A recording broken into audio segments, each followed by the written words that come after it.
Assalamualaikum warahmatullahi ta'ala wabarakatuh. Alhamdulillah, pada kali ini kita akan menceritakan sejarah bumi Anbiya, iaitu sejarah misteri dan pelik yang berlaku di Jeddah. Di Jeddah terdapat banyak tempat yang menarik untuk diketahui oleh umat Islam. Jeddah ialah kota pelabuhan utama di Arab Saudi dan juga lapangan terbang untuk masuk ke Mekah atau Madinah. Jeddah terletak di tepi Laut Merah. Kota ini pada asalnya ialah sebuah kota nelayan. Didirikan pada tahun 647 Masihi oleh Khalifah Uthman bin Affan, yang akhirnya digunakan sebagai pelabuhan untuk kepentingan jemaah haji, terutama pada masa dulu di mana perjalanan jemaah haji adalah melalui laut, bukan melalui udara seperti sekarang ini. Antara yang menarik yang perlu diketahui oleh umat Islam ialah di sini terdapat sebuah masjid yang bernama Masjid Qithas.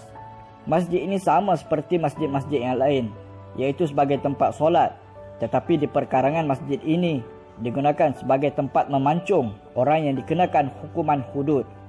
Di situ didirikan sebuah bangsal yang digunakan sebagai tempat hukuman pancung bagi kesalahan yang melibatkan kematian. Nama sebenar masjid itu ialah Masjid Shah Ibrahim Al-Jufali, iaitu orang kaya Saudi yang membina masjid ini. Masjid ini terletak di tengah kota Jeddah, iaitu di kawasan Balad. Letaknya di tengah jalan besar antara Jalan Baghdadiyah, Jalan Syekh Al-Jufali dengan Jalan Madinah. Bangsal tempat hukuman pancung itu terletak di tepi masjid.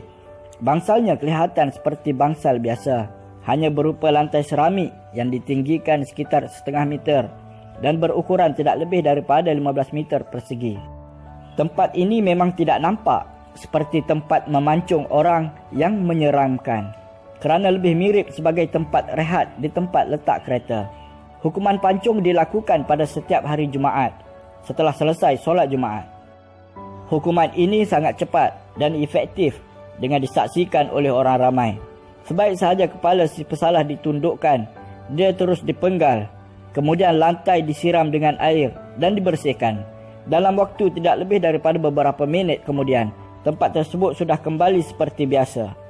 Mayat yang sudah dipancung itu disolatkan di masjid. Alhamdulillah, sekian pertemuan kita pada kali ini. Semoga bermanfaat buat semua. Assalamualaikum warahmatullahi ta'ala wabarakatuh.